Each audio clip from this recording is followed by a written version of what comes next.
Hello friends, Andy here for WhatCulture Wrestling, back again with your daily news update, and today we've got stories on AJ Styles, Chris Jericho, but first, a shooter so real she makes Minoru Suzuki look like Kelly Kelly. I am of course talking about Brie Bella.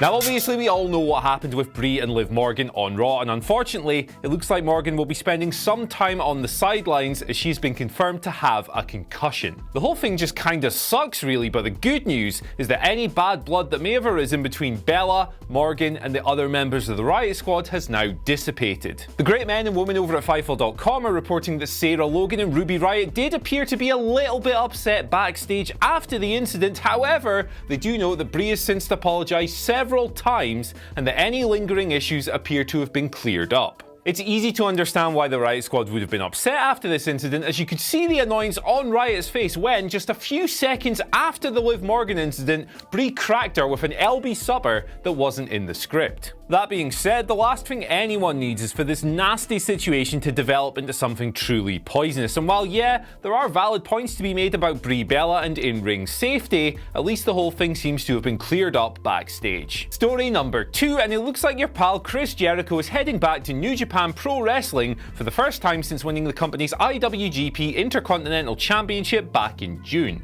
It's currently thought that he will return to the company for the November 3rd pay-per-view Power Struggle, which takes place in Osaka, and it's thought that he will defend his belt against Evil. The two were involved in a confrontation after Jericho won the belt at Dominion 6-9 earlier this year, but that was 5 months ago, and Evil has taken several verbal potshots at Y2J since then. Now it was, of course, Evil's Los Ingobernables de Japón stablemate Tetsuya Naito who Chris Jericho won the belt from in the first place, so there's a nice easy story for the company to tell. The last time we saw Jericho anywhere was at All In when he jumped Kenny Omega, so perhaps he'll show up at New Japan's upcoming show at Long Beach, California this Sunday night, Fighting Spirit Unleashed, to build the match. And finally, current WWE champion AJ Styles has revealed the gory details behind his TNA departure in late 2013. We've known for years that AJ moved on following a string of failed contract negotiations with the company reportedly lowballing him on a new deal, and AJ has now revealed in a new shoot interview with Title Fight Wrestling that they've tried to offer him a 60% pay cut on his deal. Here's his exact quote from the interview.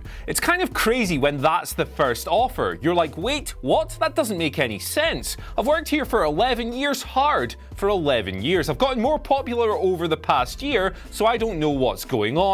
That doesn't make any sense to me." To be fair, TNA were having significant financial problems at the time and probably couldn't afford to keep Styles on his existing deal, but yeah, that plan didn't exactly work out too well for them, did it? Styles is now WWE champion and a bigger star than ever before, while Impact is, well, pretty good actually, but their business is in the pits, and it's hard to see them ever returning to their old level. Anyway guys, that's all for today. Go ahead and let us know what you think of the Brie Bella situation, Chris Jericho returning to New Japan, and AJ Styles' TNA departure down in the comments section below. And once you've done that, head over to whatculture.com/WWE and check out some great articles from the likes of Jamie Kennedy, Benjamin Richardson, Michael Hamflett and Michael Sidgwick. You'll have a great time. I've been Andy, and I'll see you later.